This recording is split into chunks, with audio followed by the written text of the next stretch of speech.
Jemaat Tuhan yang dikasihi Tuhan, kita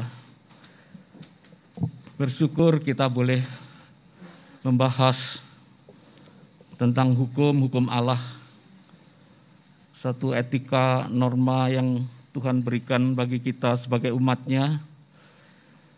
Pada hari ini kita akan bersama-sama belajar, yaitu hukum yang keempat, kuduskanlah hari Sabat. Kita akan bersama-sama membaca Alkitab kita di dalam Keluaran pasalnya yang ke-20, ayatnya yang ke-8 hingga ayatnya yang ke-11. Kita akan membaca secara responsif, kita baca bersama-sama. Keluaran pasal yang ke-20 ayat 8 hingga ayatnya yang ke-11. Nanti saya bacakan ayatnya yang ke-8 dan ayat 9 bersama-sama. Demikian kita akan membaca Alkitab kita Keluaran 20 ayat 8 sampai 11. Demikianlah sabda Tuhan kepada kita. Ingatlah dan kuduskanlah hari Sabat bersama-sama. Namanya melakukan segala pekerjaan. Tetapi pada hari ke-7 adalah hari Sabat Tuhan Allahmu. Maka janganlah engkau melakukan suatu pekerjaan, engkau atau anakmu laki-laki, atau anakmu perempuan, atau hambamu laki-laki, atau hambamu perempuan, atau hewanmu, atau orang asing yang di tempat kediamanmu. 6 hari lamanya Tuhan menjadikan langit dan bumi, laut dan segala isi. Dan ia berhenti pada hari ke-7. Sebabnya mendekati hari ke-7. Kuduskannya. Amin. Berbahagialah kita yang boleh membaca dan merenungkan sabda Tuhan, dan lebih berbahagia kita yang boleh merenungkan, menyimpan di dalam hati dan melaksanakan dalam hidup kita masing-masing. Bapak Ibu jemaat yang dikasihi oleh Tuhan, kita sungguh bersyukur karena di Kediri khususnya pandemi COVID-19 mulai melandai. Tetapi kita mungkin mendengar di daerah-daerah lain seperti Jakarta pun belum aman. Kita bersyukur saat ini jemaat boleh diizinkan beribadah di gereja secara lebih leluasa. Bahkan mulai tidak dibatasi lagi. Bapak Ibu sekalian yang tidak bisa hadir di KU1, bisa hadir di KU2.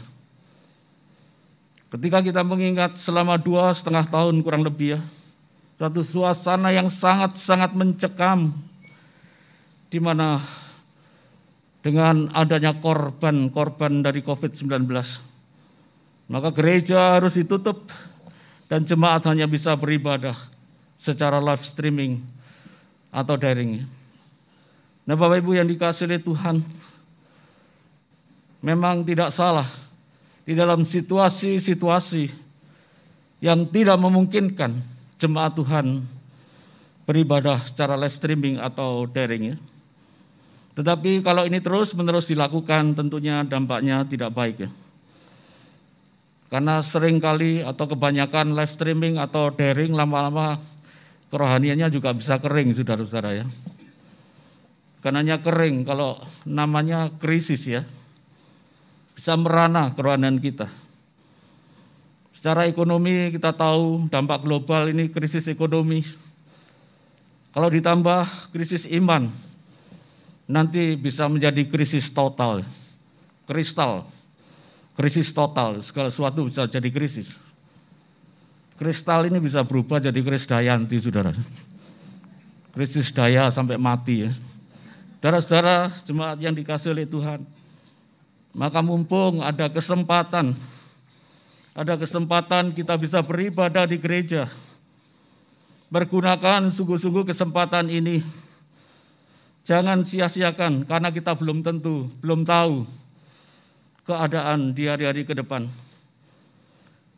Jangan kita terus merasa nyaman atau berada dalam zona nyaman untuk beribadah di rumah secara live streaming atau daring. Jika Tuhan sudah membuka jalan bagi kita untuk beribadah di gereja, mari Bapak Ibu sekalian, kita pakai kesempatan ini dengan sebaik-baiknya. Agar kita boleh kembali bersekutu dengan Bapa kita. Dan kita boleh berada di rumah Bapa. dan kita boleh mendapatkan berkat-berkat melalui ibadah secara terbuka atau onsite. Bapak Ibu yang dikasihi oleh Tuhan, biasanya kalau live streaming di rumah itu bisa-bisa yang terjadi asal-asalan ya. Wis pakaian seadanya ya. Kalau di CCTV itu kira-kira bisa lari semua saudara-saudara ya. Karena seadanya bisa kebaktiannya. Oleh karena itu Bapak Ibu yang dikasihi oleh Tuhan, makna daripada ibadah itu harus tetap kita jaga. Kita junjung tinggi nilai-nilai daripada ibadah. Itu harus tetap kita jaga.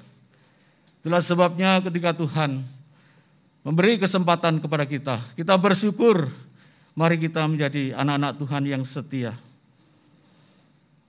Oleh sebab itu, Tuhan memanggil kita, yaitu untuk menguduskan hari Sabat.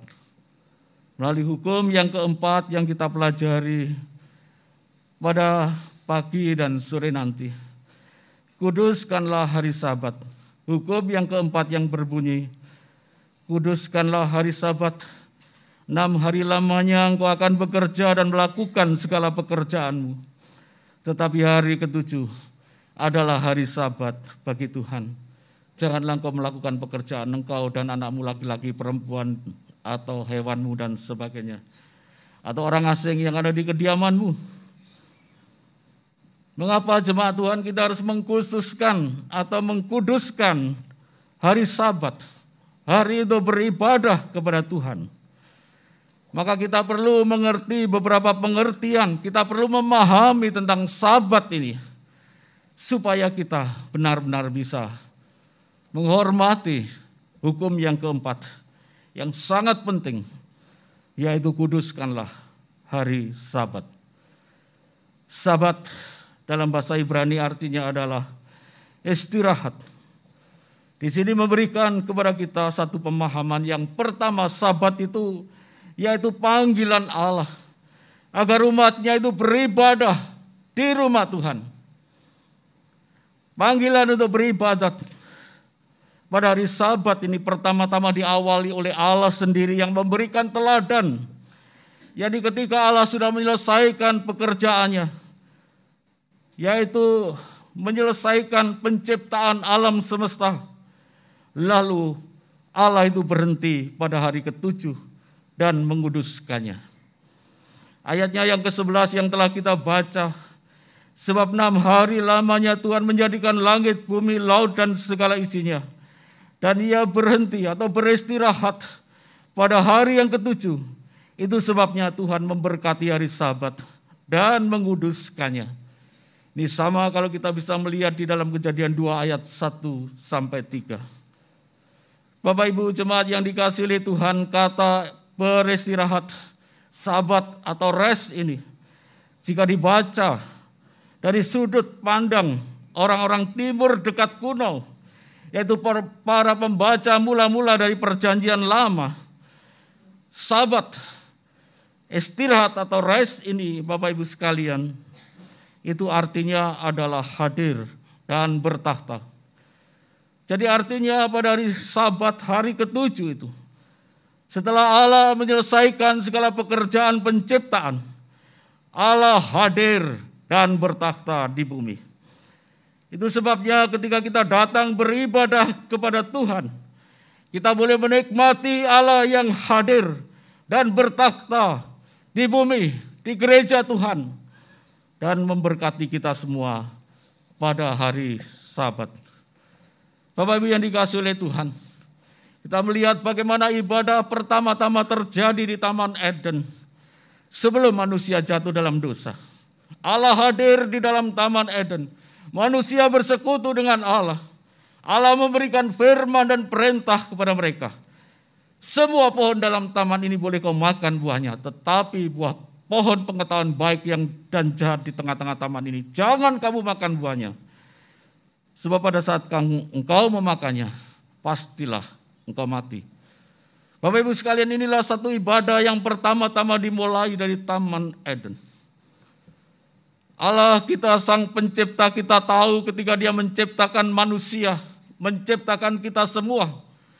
Bukan manusia yang kuat, tetapi manusia yang terbatas. Sehingga dalam keterbatasan yang dilihat Allah inilah dibutuhkan sabat atau istirahat sejenak. Untuk kita bisa melewati hari-hari berikutnya dengan baik, dengan segala pertolongan Tuhan. Maka sabat atau istirahat ini merupakan kasih Allah kepada manusia yang terbatas. Sehingga melalui ibadah kita boleh menikmati kehadiran Allah di tengah-tengah kita, memberkati ibadah kita, dan memberi kita kekuatan untuk melewati 6 hari ke depan. Demikianlah seterusnya dan seterusnya. Ketika kita boleh datang kepada Tuhan, Allah hadir dan memberkati kita untuk melewati 6 hari ke depan. Bapak Ibu sekalian, manusia bukanlah robot ya. Kalau robot itu kalau rusak onderdilnya masih ada Bapak Ibu sekalian ya. Tanpa istirahat robot mungkin bisa terus bekerja. Manusia onderdilnya tidak ada Bapak Ibu sekalian. Mau beli di mana onderdilnya ya? Oleh karena itu Bapak Ibu yang dikasihi oleh Tuhan, mari kita sungguh-sungguh menjalankan akan perintah Tuhan. Kalau Tuhan menyuruh kita istirahat dan supaya Tuhan memberkati kita, kita harus taat kepada hukum Tuhan. Maka ketika manusia jatuh dalam dosa, terpisah dengan persekutuan dengan Allah, Allah langsung bertindak, membuatkan pakaian bagi manusia dan istrinya dengan mengorbankan binatang untuk menutupi ketelanjangan manusia. Kejadian 3 ayat 21. Maksudnya apa Bapak Ibu sekalian? Supaya melalui korban ini manusia boleh tetap bersekutu dengan Allah. Karena kebutuhan inti daripada manusia, yaitu kebutuhan rohaninya ini harus terpenuhi, bersekutu dengan Allah. Itu sebabnya Allah harus menutup dosa manusia itu dengan korban, bukan daun-daunan yang sementara. Dan korban ini menggambarkan korban siapa? Korban Tuhan Yesus di atas kayu salib, yang menutup segala dosa-dosa kita, yang melayakkan kita kembali bersekutu, berdekatan dengan Allah. Hari ini saudara-saudara kita merayakan Idul Korban ya. Bapak Ibu sekalian, siapakah anak domba yang tanduknya tertambat pada belukar, yang menggantikan Ishak? Itulah lambang Tuhan Yesus Kristus. Sayang mereka hanya mengerti fotonya tapi tidak tahu kenyataannya. Bapak Ibu yang dikasihi oleh Tuhan, domba pengganti manusia. Itulah anak domba Allah yang menghapus dosa dunia. Supaya kita, manusia yang sudah jatuh dalam dosa, kembali bisa disatukan, bersekutu dengan Allah. Dan menikmati hadirat Allah. Sehingga kita melewati hari-hari kita dengan berkat-berkat Tuhan. Maka selanjutnya ketika Allah membawa umat Israel keluar dari tanah Mesir, maka dalam Allah memperbaharui perjanjiannya dengan umatnya. Dia memberikan 10 hukum Allah yang menjadi norma-norma etika. Bahkan hal yang penting, hukum yang harus dilakukan oleh bangsa Israel yang pada hari ini memasuki hukum keempat, yaitu kuduskanlah hari Sabat.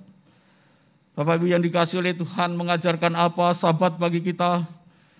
Yaitu mengajarkan kita sebagai manusia, sebagai anak-anak Tuhan supaya tidak hidup tamak. Memang di tengah-tengah kehidupan manusia yang berdosa kerjanya lebih berat. Harus banting tulang. Firman Tuhan mengatakan dengan berkeringat engkau akan mendapatkan makananmu. Artinya dengan kerja keras, berkeringat, Tuhan dengan kasih-Nya menyediakan berkat bagi kita. Maka sejak manusia jatuh dalam dosa, manusia menjadi tamak. Kalau bisa seluruh hari dipakai untuk bekerja, untuk mendapatkan sebanyak-banyaknya. Bapak Ibu sekalian, kita harus ingat bahwa uang atau keuntungan atau hasil yang kita dapatkan dari kerja kita, itu semua berasal dari berkat Allah. Allah memberkati kita, sehingga kita hidup dengan berkat-berkat Tuhan yang menjadi sarana bagi hidup kita. Saya ulangi Bapak Ibu sekalian, bahwa segala harta atau uang yang kita dapatkan dari hasil kerja kita, Itu semua karena Allah yang memberkati kita. Dan kita hidup dari berkat-berkat Tuhan yang menjadi sarana bagi hidup kita. Itulah sebabnya Allah memanggil kita untuk menguduskan hari Sabat, supaya kita belajar hidup bergantung kepada Allah.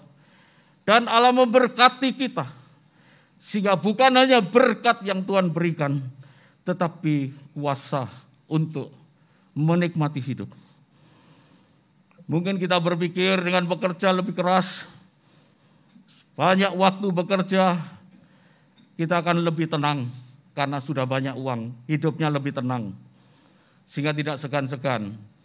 Pada hari Minggu ya pakai kerja sekalian, supaya uangnya lebih banyak, menumpuk banyak ya. Mungkin nanti saldonya di bank bertambah 000 terus ya. Namun Bapak Ibu sekalian, apakah itu bisa menjamin kita hidup tenang? Saya yakin bahwa uang, harta tidak sanggup menjamin ketenangan hidup, kebahagiaan, damai sejahtera, atau menikmati hidup yang Tuhan karuniakan kepada kita. Tetapi mungkin kita bekerja keras. Saya harus terus bekerja keras, banting tulang. Karena gereja juga butuh dana untuk pembangunan. Oh Bapak Ibu yang dikasihi oleh Tuhan. Jikalau kita mengorbankan hal-hal yang penting, lebih penting dalam hidup kita, sekalipun itu kita dapatkan, kita sudah mengorbankan kebutuhan jiwa roh kita. Dan akhirnya hidup kita bukan bertambah baik, tetapi gelisah, tegang, bahkan stres, depresi. Karena apa? Kita tidak punya waktu istirahat untuk menikmati hadirat Tuhan di tengah-tengah hidup kita. Bapak Ibu yang dikasihi oleh Tuhan, seandainya ada orang berkata kepada kita, udah tak kasih 10 M kamu ya. Ini pembangunan gereja cuma kurang dikit kalau dikasih 10 M gitu ya. Tapi tas ini dibawa ke matahari, nanti meledak bersama-sama kalian, mau enggak? Bapak Ibu sekalian, ini tidak akan mau ya.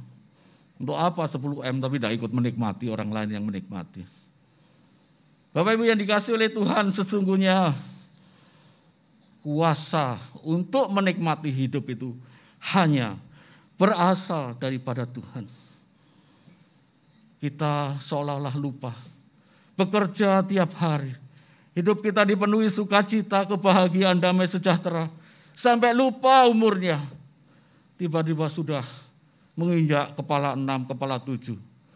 Nah saudara-saudara sekalian, sudah sweet ya, tapi suidaan itu ya saudara-saudara. Bapak Ibu yang dikasihi oleh Tuhan, ada yang kontradiksinya Pengkhotbah pasal 6 ayat 1-4. Suatu kemalangan yang kulihat di bawah matahari. Manusia dikaruniakan oleh Tuhan harta benda, kekayaan, tetapi tidak dikaruniakan kuasa untuk menikmatinya, melainkan orang lain yang menikmati. Bapak Ibu sekalian, dikatakan nasibnya lebih baik daripada bayi yang gugur dalam kandungan. Betapa merananya, betapa menderitanya.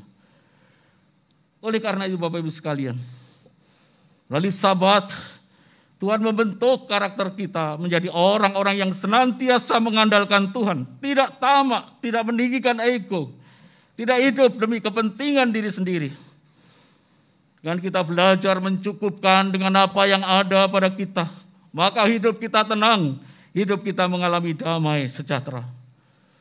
Bapak Ibu yang dikasihi oleh Tuhan, melalui beribadah pada hari Sabat, kita berjumpa dengan Allah yang hadir di bumi. Allah memberkati kita, dan Allah berjanji akan mencukupkan kebutuhan kita. Tuhan mengajar kepada kita, supaya kita tetap hidup beriman, mengandalkan Tuhan dan tidak mengandalkan diri kita sendiri. Karena Tuhanlah yang sanggup memberkati kita. Tuhanlah yang sanggup memelihara kita. Tuhan yang sanggup mencukupi apa yang kita butuhkan. Dan bahkan kuasa untuk melewati hari-hari berikutnya diberikan oleh Tuhan. Sehingga kita melewati hari-hari kita dengan penuh sukacita dan bahagia. Bapak Ibu yang dikasihi oleh Tuhan, Sabat mengajar apa? Kepada kita semua, yaitu panggilan Allah supaya kita beribadah, mendapatkan kekuatan rohani, jiwa kita menjadi tenang, dan kita bisa menikmati hidup. Karena itu mari kita belajar mengandalkan Tuhan. Hal yang kedua yang diajarkan oleh Sabat, yaitu mengajarkan kita supaya kita memiliki belas kasihan kepada sesama manusia. Di dalam pengertian Sabat yang kita telah pelajari, mengajar kita bukan hanya untuk menikmati Tuhan secara pribadi, tetapi mengajar kepada kita juga belas kasihan kepada sesama manusia. Imamat pasalnya yang ke-34, ayat 13 dan 14, berfirmanlah Tuhan Allah Israel, Aku sendiri telah mengikat perjanjian dengan nenek moyangmu pada waktu aku membawa mereka keluar dari tanah Mesir, dari tempat perbudakan. Pada hari ke-7, pada akhir 7 tahun, haruslah kamu masing-masing melepaskan saudaramu bangsa Ibrani yang sudah menjual dirinya kepadamu, artinya menjadi budak. Ia akan bekerja padamu 6 tahun lamanya. Kemudian haruslah engkau melepaskan dia sebagai orang merdeka. Tetapi nenek moyangmu tidak mendengarkan aku dan tidak memperhatikan aku. Bapak Ibu sekalian, Sabat mengajarkan kita supaya kita berbelas kasihan kepada sesama manusia. Sambil kita menikmati Sabat, kita menikmati berkat-berkat Tuhan. Tetapi Tuhan memberi kita supaya kita hidup penuh dengan belas kasihan. Membebaskan para budak, memerdekakan para budak. Ini artinya pada waktu itu Tuhan mengingatkan bahwa mereka pun berasal dari budak yang ada di Mesir. Keluaran 23 ayat 9-11 dikatakan, orang-orang asing jangan kamu tekan, karena kamu sendiri mengenal kejiwaan orang asing, sebab kamu pun dahulu adalah orang asing di Mesir. 6 tahun lamanya engkau menabur di tanahmu dan mengumpulkan hasilnya. Tetapi pada tahun ke-7 engkau membiarkan dan meninggalkan begitu saja, supaya orang-orang miskin dan di antara bangsamu dapat makan, dan apa yang tersisa dari mereka haruslah dibiarkan dimakan oleh binatang hutan. Demikianlah kau harus lakukan terhadap kebun anggurmu dan kebun zaitunmu. Bapak Ibu sekalian, apa yang diajarkan melalui Sabat di sini? Yaitu cinta kasih, kepedulian, supaya kita berbelas kasihan kepada sesama kita, apalagi kepada saudara-saudara kita yang seiman. Di sini Tuhan mengajarkan umatnya supaya tidak hidup egois, mementingkan dirinya sendiri. Seperti ayat 10 bagian B dikatakan, dengan mengabaikan hari Sabat, kita juga sering bisa mengorbankan orang lain, yaitu orang-orang yang bekerja pada kita. Sebab kalau kita bekerja, nggak mungkin kita kerja sendirian ya. Kita pasti akan melibatkan pegawai-pegawai kita, melibatkan anak-anak kita mungkin, sehingga mereka pun tidak bisa menikmati hari perhentian, hari Sabat. Mereka pun orang-orang yang butuh istirahat, sebenarnya sebagai orang-orang yang percaya kepada Tuhan. Membawa anak-anak kita, cucu-cucu kita semua ke dalam rumah Tuhan, dan setelah itu kita baru melakukan pekerjaan yang lain. Maka diingatkan oleh Tuhan di sini, janganlah kamu melakukan pekerjaan, engkau atau anakmu laki-laki atau anakmu perempuan, atau hambamu laki-laki atau hambamu perempuan, atau hewanmu, atau orang asing yang di tempat kediamanmu. Luar biasa Bapak Ibu sekalian. Firman Allah tidak hanya mengajarkan peri kemanusiaan, tapi juga peri kebinatangan, saudara-saudara. Jadi ini luar biasa, sangat lengkap saudara sekalian. Dengan demikian Sabat membentuk karakter kita seperti karakter Allah, seperti karakter Kristus yang penuh belas kasihan, sehingga kita menjadi kesaksian yang baik bagi pegawai-pegawai kita, bagi orang-orang di sekitar kita. Karena kita hidup sebagai orang-orang Kristen yang peduli kepada sesama kita, yang memberikan perhatian kepada mereka, dan memberikan istirahat bagi mereka. Bapak Ibu yang dikasihi oleh Tuhan, Tuhan Yesus sendiri ketika ada di dalam dunia, Dia pun berada di bait Allah dan Dia menyembuhkan seorang yang kena stroke mati sebelah tangannya. Kemudian orang-orang Farisi berkata, "Hei, kamu melanggar Sabat, tidak boleh bekerja pada hari Sabat." Tuhan Yesus kembali bertanya, "Kalau dombamu terperosok, apa dibiarkan?" Artinya tidak, mesti ditolong. Jadi Tuhan Yesus, Tuhan yang menciptakan Sabat, Tuhan yang menggenapi Taurat itu berkata, belas kasihan itu juga penting. Oleh karena itu Bapak Ibu sekalian, disinilah Tuhan mengajarkan kepada kita supaya kita berbelas kasihan. Inilah pengajaran tentang Sabat. Kuduskanlah hari Sabat. Orang-orang Israel pada protes kepada Tuhan, kalau 1 tahun nanti saya biarkan, lalu saya makan apa?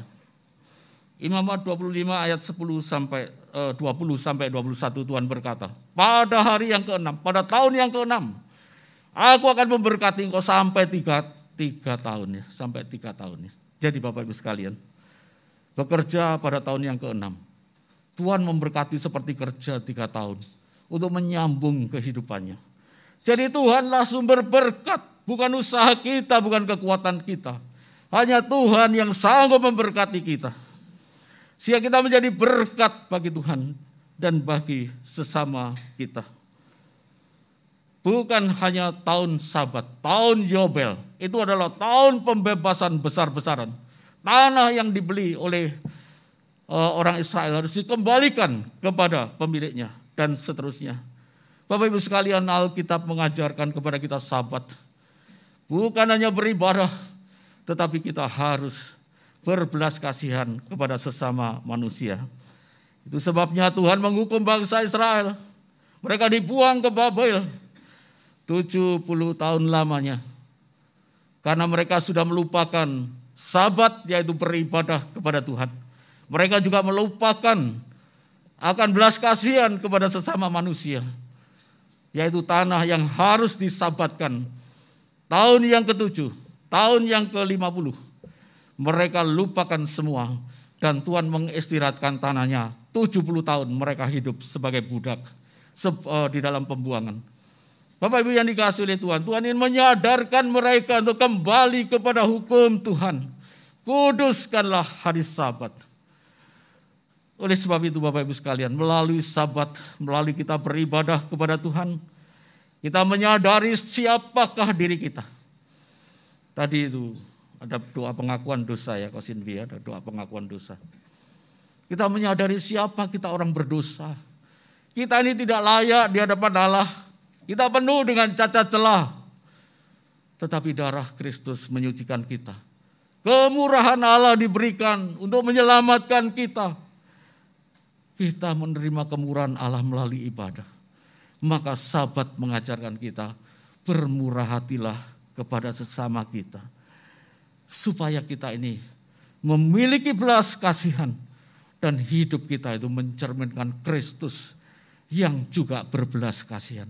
Penuh dengan belas kasihan. Hatinya terus digerakkan oleh belas kasihan kepada manusia. Mari Bapak Ibu yang dikasihi oleh Tuhan, kita mengerti makna Sabat yang sangat penting. Allah hadir di bumi. Allah memberkati dan menguduskan hari Sabat. Allah mengajar kita untuk kita memiliki belas kasihan kepada sesama manusia. Hari Sabat yang dulunya adalah hari Sabtu bagi orang Yahudi. Tapi setelah Kristus bangkit dari antara orang mati, maka jemaat mula-mula merayakan kebangkitan. Dan hari Minggu ini menjadi hari ibadah dari umat Kristen di seluruh dunia. Oleh sebab itu kita bersyukur Kristus tidak hanya mati untuk mengampuni kita. Dia bangkit, menjamin keselamatan kita. Dia naik ke surga menjadi imam besar, membawa darahnya sendiri. Sehingga ibadah kita pun bisa sampai di hadirat Allah. Mengkuduskan hari Sabat memberikan pelajaran bagi kita. Mari hidup kita selalu bergantung kepada Allah dan bukan bergantung pada kekuatan kita sendiri. Dialah sumber segala berkat, Dialah pemelihara kita, Dialah Tuhan yang mencukupkan kebutuhan kita. Amin. Percayakan hidupmu kepada Tuhan. Kekuatan rohani yang kita dapatkan melalui ibadah. Mungkin di hari-hari 6 hari ke depan kita memasuki hari kita banyak tantangan dan kesulitan. Tetapi Bapak Ibu sekalian, kita bisa dikuatkan. Kita bisa melewatinya dengan baik. Karena Tuhan ber-Immanuel beserta kita. Mari kita belajar karakter Kristus yang penuh dengan belas kasihan. Jangan menjadi orang Kristen itu bahasa Jawanya itu ladingmu kok ya landep ya gitu ya. Artinya kok tajam bisa ngiris orang lain itu. Bapak Ibu yang dikasih oleh Tuhan. Ibrani 8 ayat 5 dan 9 ayat 24. Ibadah kita ini adalah bayangan dari ibadah yang sesungguhnya, yaitu nanti kita beribadah kepada Allah Tritunggal di surga. Bapak yang janji telah mendahului kita. Dia yang sangat setia dan cinta Tuhan. Dan terus cari-cari saya, ayo Bapak Pendeta, ayo saya diajak besuk, baca visit, melayani. Saat ini sudah boleh melayani di surga. Bapak Ibu yang dikasih oleh Tuhan.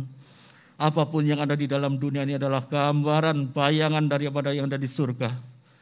Marilah kita setia beribadah. Berarti kita merindukan rumah kita di surga. Ketika kita melakukan sesuatu melalui ibadah, yaitu kita selalu berharap dan percaya dan mengandalkan Tuhan. Dan kalau kita sudah diberkati Tuhan, kita peduli kepada sesama, berbelas kasihan kepada sesama. Maka ketika kita pulang ke surga, Tuhan kembalikan semua berlipat-lipat kali ganda. Tuhan kiranya menolong jemaat Tuhan untuk menguduskan hari Sabat, untuk menerima hadirat Tuhan, berkat Tuhan, dan peduli kepada sesama, belas kasihan kepada sesama manusia. Tuhan yang menolong, menguatkan kita melalui orang Allah Roh Kudus, memampukan kita menjadi pelaku firman-Nya. Mari kita masuk dalam doa.